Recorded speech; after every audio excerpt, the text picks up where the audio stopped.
Hello and welcome to another episode of the Type Tools podcast. I'm Jacie and we're here with expert Scott. And today we're going over the remaining three preferences. If you missed last week's episode, we went over the first three.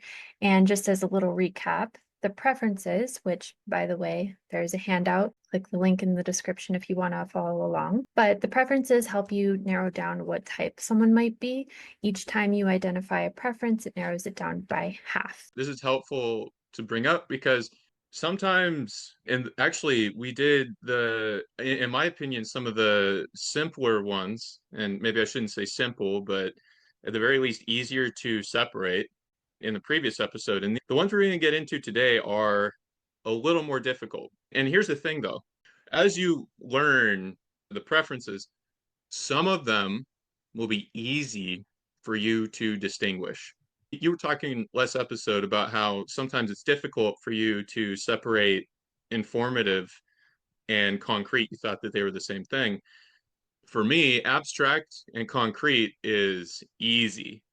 I can see it really fast. And initiating, responding, also relatively easy. So what you'll find is use the ones, as you learn about them, use the ones that are easy for you, because you don't actually have to get them all right to type a person. And even if you only get one right, you've clarified something and you know better. Even if you got one and only one, you know better how to engage with that person moving forward if you wished to. So even if you don't get to the quote unquote type, that's okay. You could stop at just one of these and get a lot of mileage. So don't get disillusioned or worried about knowing everything perfectly, because you won't. It takes a long time to learn all the intricacies and exceptions and so on. So today, even more so than the previous episode, if you don't feel like these are making a lot of sense, that is totally okay. And we're just showing you the information, and you can use it how you would like. And the better you understand it, those are the ones you can use to type people. And instead of saying responding, you might say he's a quiet guy. He's a quiet guy. And that basically is, generally speaking, a good marker for introversion or responding, a responding type. So what I'm saying is come as you are, and yeah, don't worry too much about getting it just right, especially after one episode. Backing up a little bit, last week we did initiating, responding, abstract, concrete, and direct informative. So can you give an example of, okay, so I've identified that this person is initiating. You said that would help me better interact with them. So if I know they're initiating, how would that help me better interact with them? So put them in places where they're allowed to initiate and let them do it and flow with it. So if they want to be proactive and get things started or take charge or get things moving, let them. Let them do the thing. And they may not be as good at it as you would like, but this allows for growth, expansion, and development. And that can be kids, that can be coworkers, that can be spouse, that can be any other significant other, that can be friends and family. And you're just letting them be more themselves. And that can be a huge relief. And it can prompt growth and appreciation, connection. And from a business perspective, it can mean that there are efficiencies in your company that you couldn't have imagined that will be possible as you free people up to do what they're good at. Awesome. As you mentioned, this week we're doing more of the more difficult to understand, more complicated ones. I don't know how I would explain it, but I did pick the three that are easier for me for the first episode and the three that are more difficult for the second episode. The first one we're going to go over today, control versus movement, pragmatic versus affiliative, and systematic versus interest. So starting with control versus movement, how do those two types differ in terms of their approach to structure, time, energy management? So for the control people, what you're going to find is that they will be a lot more comfortable. It comes down to what they're more comfortable with. So I'm going to use two, I guess you could argue, painful things. And if you're a control type, you'll prefer one over the other. So the control type is okay with stagnation and slowness. because the way the control type thinks is we need to remove chaos in order to move ahead. So when chaos is emerging around us, it's important to eliminate it, and that will take time. That will take time to eliminate it, and that is acceptable. And so we will go slow because there's a specific outcome that we're looking for, and trying to go quicker will result in an inferior outcome. And so that's how the control types work. So if things are crazy and wild and intense, a control type will pause and say, no, I don't like chaos. No, stop it. That's enough. So there's a reduced tolerance for chaos in whatever form is uncomfortable for them, because different control types will dislike certain types of chaos more or less.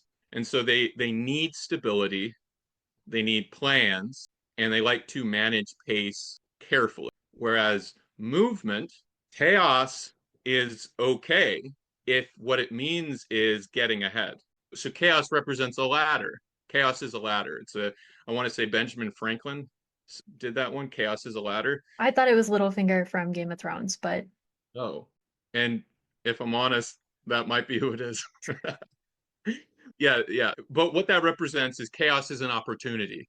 Chaos represents movement. And movement means the parts are getting shuffled and I can move ahead and I can pivot and I can take this destabilization and leverage it for my advantage. So they crave progress, energy, and they adapt quickly if needed. Whereas the control types, quick adaptation is usually not their domain. So think about a mountain path that you might be able to go over in order to get to the village that you want to get to more rapidly, and they don't mind the craziness of the path. Whereas the control type says we should probably mine out a tunnel in this mountain, which is way slower, but will ultimately make the movement across the mountain better.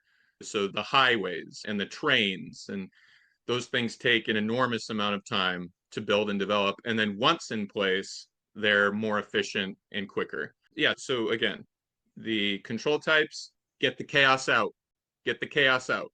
And then movement type says stagnation is intolerable. We need to be going. We need to be moving. We need to be doing anything because sitting still is intolerable. for context, Scott runs these webinars where he can teach you the preferences. I took this webinar. If you guys are interested, email typetoolspodcast@gmail.com and we'll tell you next time he has one. But when you were explaining the concept of control versus movement, as an INTJ, I was like, okay, I understand this conceptually. However, I'm a movement type and that makes zero sense to me. So can you talk about some of the exceptions to, or like weird manifestations of control versus movement? So I was thinking we could look at two specific types, so like an ESFP and an INFJ, which are both movement types, but how do they differ? So in the case of movement, ESFP literally want to be moving. So the type of stagnation that they don't want is to be actually trapped. So to physically be stuck and not be able to engage with new tasks as they arrive, to be constrained in a very physical way. So they want movement in the literal sense, where they want to be engaging with the moment and calling this person and going over here, and not to be restrained by rules, regulations, processes that would slow their ability to move. And then again, it comes down to the rest of their functional stack as well. So with the ESFP, they're going to want to pull value. They're going to want to barter. They're going to want to make trades. They're going to want to build things. They're going to want to create and have freedom to engage with physical reality as they like and as they enjoy. Now, if we look at an INFJ, it's still movement. It's a lot less physical. So a lot of times you'll find that the SPs, like ISFP, ISTP, ESTP, ESFP, are all going to be drawn more regularly to physical exertion and labor.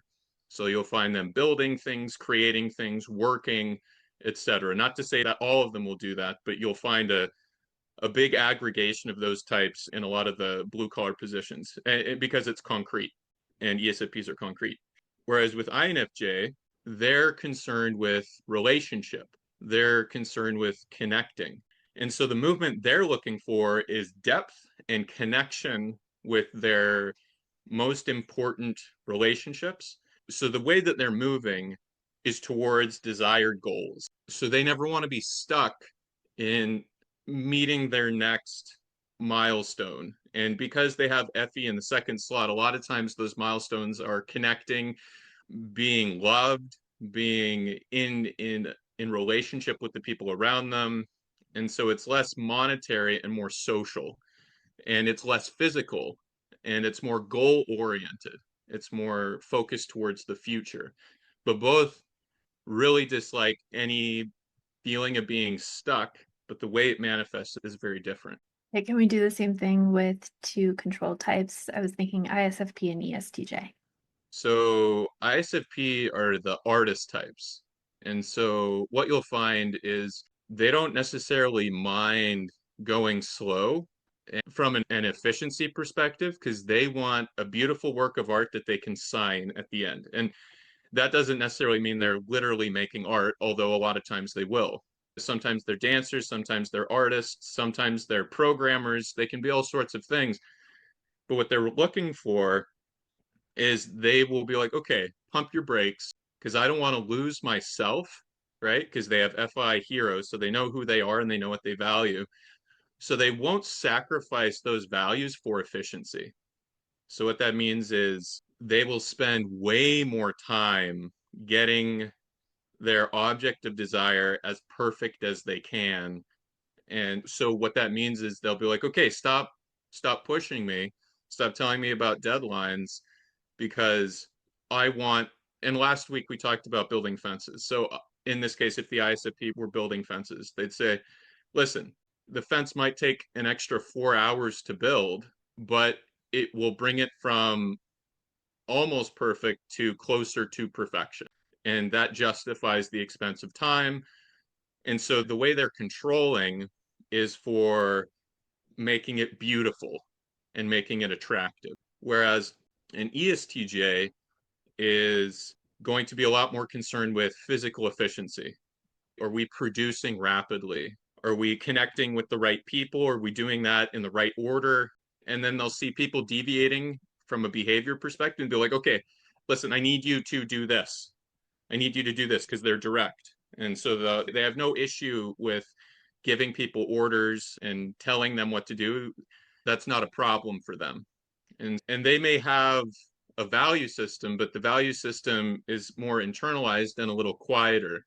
They're going to care a lot more about being efficient workers, repeating things the way that is most efficient and produces less chaos. So work injuries, a lot of times you'll find ESTJs in quality control, where they get to say, okay, if we follow all these procedures properly, then we'll get better outcomes. And so I'm going to make a course where you can learn how to do it in this order, so that we can prevent injury, so that we can increase work efficiency and productivity, so that we can do all of these things more cleanly and practically. And so both of them are controlling, but one is controlling for production and safety, and one is controlling for non-deviation from personal values and ethics, whatever they might be in the ISFP. So last week I said that preferences prefer to communicate with the other preference, but that's only true for direct and informative and initiating and responding, because they complement each other. But when we're looking at like the golden pairs, which is another concept where it's like you get along really well with someone who has the inverse functions that you do, like control and control types get along well together and movement types get along well together. How can that be? Like if two people are in a relationship and they're both control types, wouldn't they both be trying to control the situation? Here's the thing. So it comes down to how they're trying to control the situation and how they're moving. So for instance, and also it comes down to just not every type will be the same. Some ISFPs will be more business minded. They'll work at Costco. Some ISFPs will be like, I'm going to create a masterpiece in the middle of nowhere, and I'm going to make a dragon, and it's going to be the coolest thing anyone has ever seen. And then they just, So you can have a Costco ISFP and you can have a dragon builder in the middle of nowhere. Or you can have a guy building a wall or building a castle and he just chips away at it over years. Because again, there's still control types. So and in answer to your question, how is it that two control types can enjoy each other's company? And the answer is the rules are general and there are exceptions. So for instance, what'll happen is, so if I'm with a ENTJ, another control type, and I'm an INTP, which is a control type, both of us are like, the process will take as long as it takes. And we want the outcome to be really good. And then both of us are like, yes, that it matters that we get the outcome and the pacing is less important. And so both of us can sit comfortably with, we agree on this. We agree that what matters is that the outcome is achieved. And then the way an ENTJ goes about achieving that outcome is very different than how an INTP would be like, we can't sacrifice truth. Everything needs to be correct. Everything needs to be accurate. And the ENTJ says, we need to get things done efficiently and orderly in an arc that achieves personal vision for me and my future.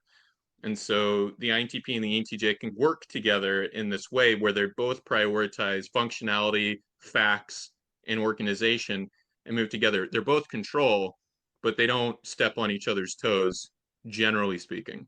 Okay, so my business partner is an ENFJ and I am an INTJ.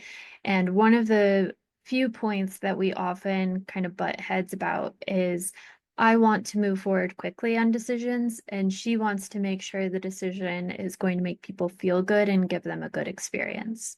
I guess that's where INTJs are pro chaos. They're like, let's just try it, see what happens, get it done. And the ENFJ is, well, let's make sure it's going to be good for people. Don't forget about the people. Yeah, so ENFJs will be more controlling with relationships. So the relationships are the valued thing that needs to be cared for. If we push for productivity and we sacrifice relationship, that's a problem. That's not good. And so, yeah, I speak if I were an ENFJ, I'd be like, okay, fair. We do want to move the company ahead. We do want to get things done. That is a good thing. I agree with you. Also, we want to meet the needs of our people. We want them to be happy. We want them to feel connected. We want the social to be contained and solid. And so, if that means moving a little slower, so be it. Thank you for that perfect segue, because next we're going to talk about pragmatic versus affiliative. So, how does someone with a pragmatic approach make decisions differently from someone who has an affiliative approach? Yeah, so the simple difference here is pragmatic asks forgiveness and affiliative asks permission. So, what are the pros for affiliative? It means you're less likely to ruffle the feathers of the social structure. And you can say, oh, that's ridiculous. So, if you're a pragmatic person listening, you'll be like, that's silly because we should do what works and we should do it more efficiently. And if we have too many heads in this, we aren't actually solving the problem. And so, on the pragmatic end, they say, I'll go do this thing. And if I need to, I'll ask forgiveness later. But what I want to do is solve the problem insofar as I understand it, insofar as I can get it done. And I'm going to do it. And if that means I'm not going to spend however long it is, a month, depending on the gravity of whatever they're doing, asking permission can slow the production of results, whatever they happen to be. So if there's a chain of command, affiliative people will respect it and they'll ask permission. They'll go through the proper guidelines. And if the pacing is too slow, they'll be like, so be it. We want stability. We want things to remain. And then the pragmatic person says rules are guidelines. And that's all they are. They're guidelines. And so if I need to break a rule, because that's how it's always been done, this is a quicker solution. This will get things done more quickly. And so pragmatic lends itself to quick response time in physical tasks with the SPs. And so ISTP, all the SPs. And then it also leads to paradigm shifting thought because with the NTs, because they're saying we don't have to do it the way it's always been done. Let's do it more efficiently. Let's do it more creatively. And we won't worry about people will get it and they'll be grateful for it when it's done. Backing up a little bit, pragmatic is more about efficient outcomes, and affiliative is more about group harmony, fitting in, making sure everyone's good. Hmm. Yeah. And I want to create a little distinction here because it's not just about harmony, although it is about harmony, but you have the ESTJ and the ISTJ who are introverted feelers, and which means making sure everyone is in harmony is not in a social way, that the vibe is good, doesn't matter to them. But what does matter is that they're following regulations, that they're not causing chaos, and that they do want to fit in, but it's in a more structural kind of way. The way you might see people following rules and regulations in the military, in processes. So they understand and value chain of command, and authority is to be respected. And so the rules are very important. And so we need to follow those. And the rules are made by society. And so they're affiliative in that way. And then the affiliative types that are abstract, like ENFJ and INFJ, they're affiliative in the more communal sense. Are we good? Are we cool? Are we happy? Are we enjoying this? Are we having a good time? Is this nice? Do you guys like this? And it's less structural and it's more harmonious in the way they come off. So I hope I haven't made that distinction too confusing, but the way ESTJs and ISTJs are affiliative is not the same as the rest. So STJs are more militant in that chain of command. NFJs are more harmonious in that they're trying to check in with people, make sure they're good to go. And then NFPs, would you say they're more of the ones that want to fit in? Yeah, yeah, they like the social game. They like connecting with people.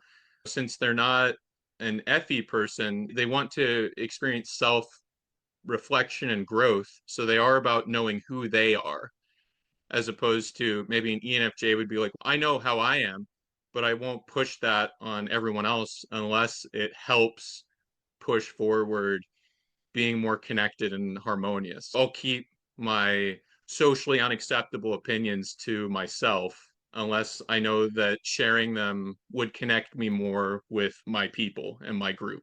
So what does that look like for the SFJs? Are they more like the NFJs? Yeah, it's a little mixture. It's a little mixture. So again, the SFJs are systematic and the NFJs are interest. And so the SFJs will be affiliative in the traditional sense. They'll want to be harmonious and connected with people, and they will have a way that it is done. So I will teach you all of the rules and structures for the debutante ball. And the fork will go here, and you will go and you will bow your head and say hello. And this is the proper way to introduce yourself. And this is how to be ladylike. And ISFJ males won't be doing that, but they'll be doing a version that's probably more masculine. So they'll be like, okay, this is how you behave. This is how you perform your duty. This is it's very grounded. It's all related to your tribe. So my tribe says this is a valued thing. I will remember it and I will uphold it and I will be loyal and I will follow these traditions.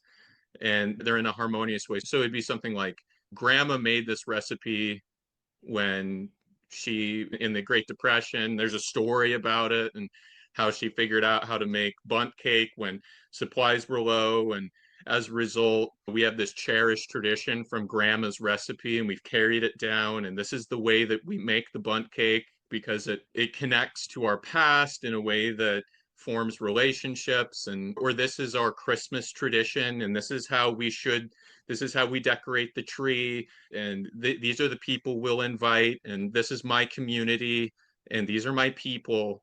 And with the NFJs, it's more fluid. So it's less connected to the past and more connected to the future. So the NFJs are saying, let's move society ahead in this way that we can see that maybe other people can't see. Let's start a social movement.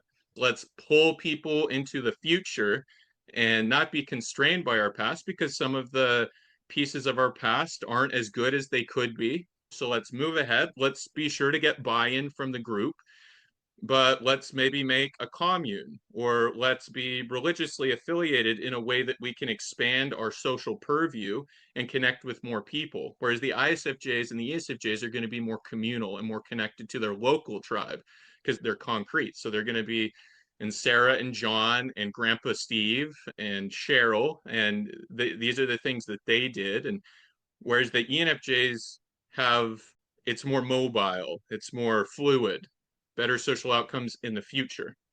So it's less about preserving and more visionary, innovative. Yes, yes.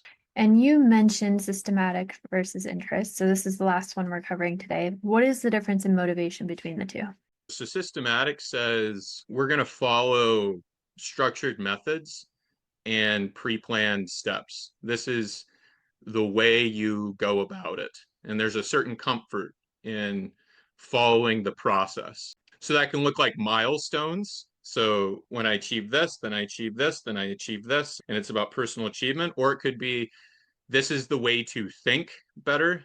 So you want to be more objective in your thinking. So typing is a system. Learning how to type, that's a system. So I find comfort in the system. And so I'll be like, my gut says this, but I'm not following the system. So maybe I should reevaluate what I'm learning here because the system is there so we can do things quicker, more efficiently, more accurately. Now you can update the system and make it better, but there's a joy and a peace for the systematic people in doing the Henry Ford approach to their life. And that will look different for each systematic type. So the Henry Ford approach, these guys put the wheels on and then it moves up the assembly line. The assembly line is a system. The debutante development is a system. It's a social system. Costco. So when you go to Costco, this is the price. You don't come in and negotiate and try to get your way. You go in and you pay the amount that it says on the sticker. You put all your things in your cart, you go to the cashier, and the cashier says, okay, this is your price, and then you pay it. Whereas the flea market would be more interest. The flea market said these objects have value, but how much value can I get in this situation? And can I get it for less? Can I get it for more? So bartering and is a much more interest-based exchange of goods, whereas Costco is more systematic. There isn't wiggle. So you're in Pakistan in the bazaar, and you go in there, and it's a bunch of glass bottles or whatever it is that they're selling, and you look and you say, okay, so the sticker price says a certain price. I don't know what the currency is in Pakistan, but so you look at it, it says 100, and you think to yourself, what about, yeah, so are you thinking 50? 50 here? And then the store owner will be like, no, because they'll size you up. They'll think, okay, this person looks like they have money and it's a tourist, and I bet I could out negotiate them, and I bet I could get the 100. Where in fact, the 100 represents it's just a starting point for negotiation. It's not set in stone. And so interest people go into a situation thinking, this is what I want to get out of it. And then I want to figure out what you want to get out of it. And so value is a lot more fluid, whereas that doesn't exist in a Costco, at least not for the regular customer. So systematic is this, it's more structured. It's about flowing from beginning to end of a process. Whereas the interest types, it's more of a dance, it's more of an exchange. It's instead of doing it the same way every time, it's can I get a better price here? And that's understood by the interest people is the way to engage with this process is a bartering. And that could be social bartering. Okay, what does Jacie get out of this interaction? And what am I looking to get out of the interaction? It's this awareness of what people are getting out of any particular situation. Okay, so my day job is I work with customers and they pay for a software as a service. And I think there's some cultural overlap because a lot of the people that I work with, like they come from the Middle East, and I think that culturally they just have a lot more bartering. So outside of a bartering scenario, how would you identify interest versus systematic? Yeah. So let's look at it from a social perspective. So I want to get something out of this exchange. So they know what they want to get out of the situation. And it may be better value, it may be decreased cost, it may be more effort from an employee, it may be less effort for me. Like they're continuously aware of what I'm getting and what they're getting. And so what can happen is when the systematic person runs into the interest person, is the systematic person is like, so the interest person is be like, I will get what I want out of the situation or I will leave it. And that should be your expectation, systematic person coming in. The systematic person is everyone pays this much. That's the amount. And so depending on how systematic you are, says, is there wiggle? Is there wiggle here? And the systematic person says no. And that's if they were extremely systematic. And then the barter person says, no, could we twist this? And could we move it here? And can we extend the contract deadline? Or, and then from a relational perspective, it would be an exchange of social capital or an exchange of, like for the intuitive feelers, it's, am I increasing in social status? Will my partner help me achieve increased social status? Or will my partner let me be more lazy or selfish? Like things that make their life easier.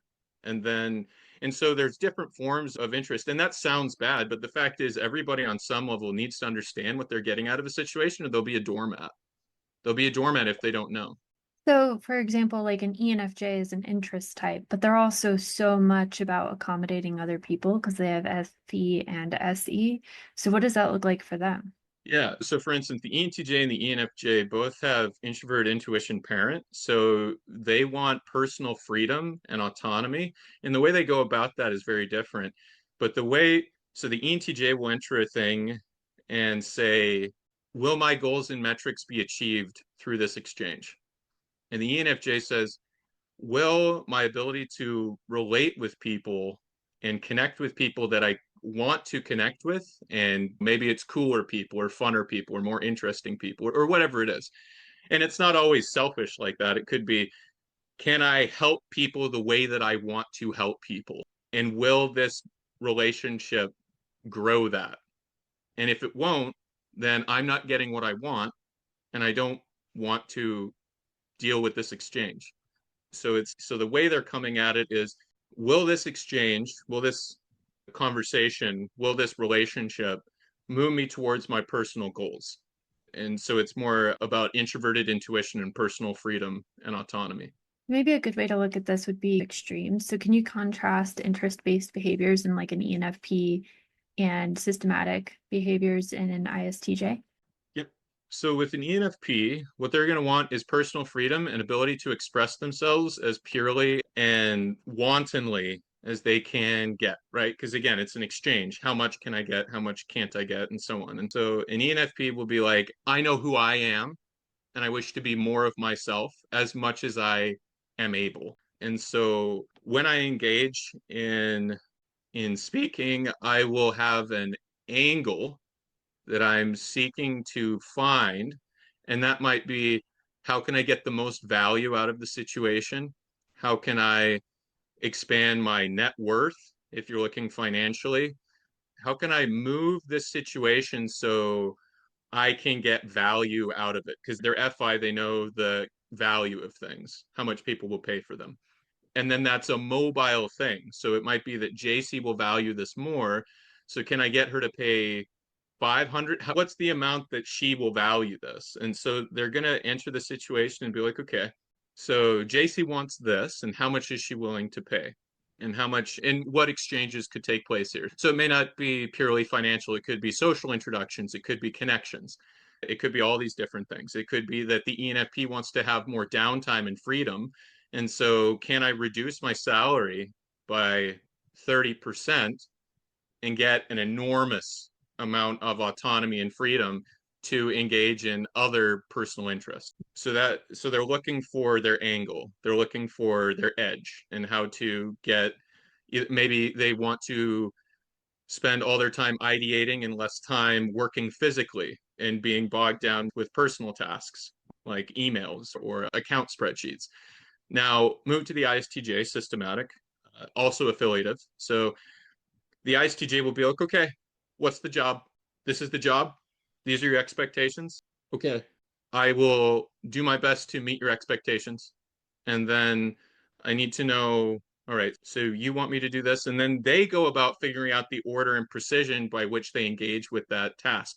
So think about someone that's an accountant. When someone comes to an accountant, the accountant might say, okay, I'm going to look at your books and ledgers, and that's going to take this, and this is my fee, and because they're direct and they're systematic. And then they'll start methodically looking at all the things. So they're not necessarily looking for an angle. They're looking for a system or an approach, and they just need to figure out what is the goal that this person wants to achieve with extrovert intuition. And then how can I use my skill set and my comfort zone to engage methodically and efficiently in its achievement?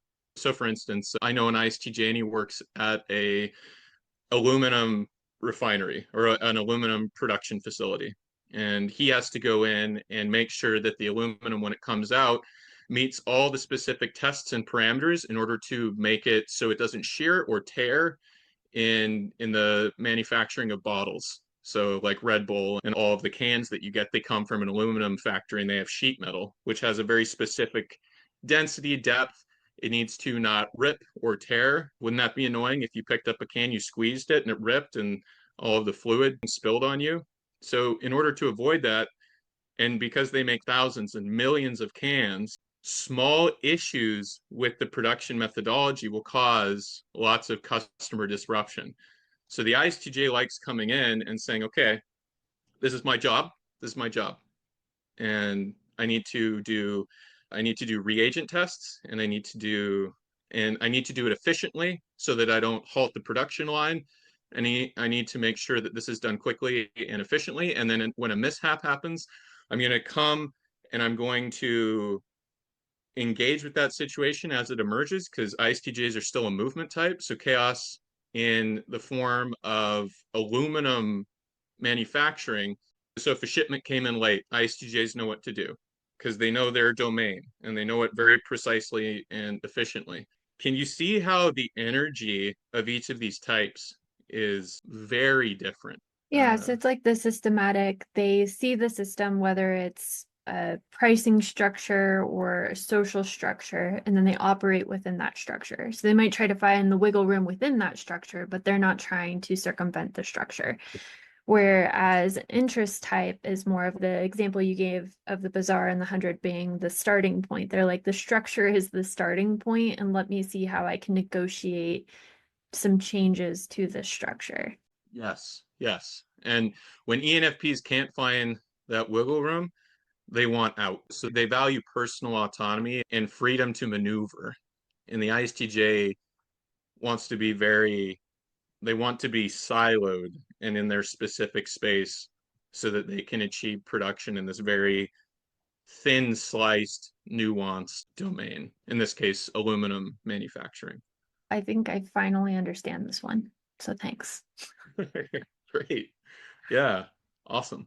I don't want to get into another big thing, but just remember none of these exist in a vacuum. And so people will be systematic and affiliative. And so none of these principles that we're talking about exist in a vacuum. So they all weave together, and the weave is the personality type. So it's like ingredients.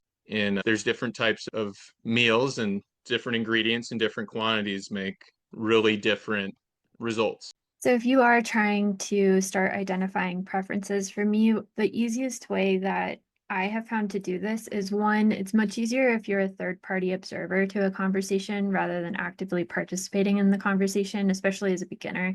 It's really difficult to be fully present in the conversation and try to identify preferences. But if you have the opportunity to be more of a third party observer or watch interviews online, it's a lot easier to do. And then two is find the preferences you understand best and focus on identifying those first. Yeah, if you do that, you will be less confused and less wobbly with how you go about it. And then learning's a process. So you'll figure out better ways to look at things. But you have to start with the core principles, which is what we're describing. And then it's like boot camp. You learn how to do this, but then when you get out in the field, it's different. It's like college. You learn how to do a thing, and then when you actually get out in the wild, it's different. So right now we're in school and reality is more complicated. So the more precisely you can understand a thing, the better, because surprises will pop up. People aren't made to fit perfectly into a box. They're going to behave differently sometimes. And no, what you're looking for here is trends. You're not looking for Jacie is only this way Scott is only this way. What you're looking for is they're mostly that way most of the time. And so that allows them to behave in ways that surprise you. And then when they surprise, then you have to update. You have to think, okay, they're this way most of the time. And then, so you're just looking for trends and patterns. Awesome. If you want to be notified next time Scott runs a course about the preferences, email us at typetoolspodcast@gmail.com. Or if you want to work with Scott directly, you can book a session with him at toolswithscott.com. And again, the link for the handout is in the description box. Cannot recommend enough, especially if you're a direct type and it's easier to have that simplified information. It makes this a lot easier to follow along. But thank you all for listening today, and we'll see you in the next episode. Thanks, guys.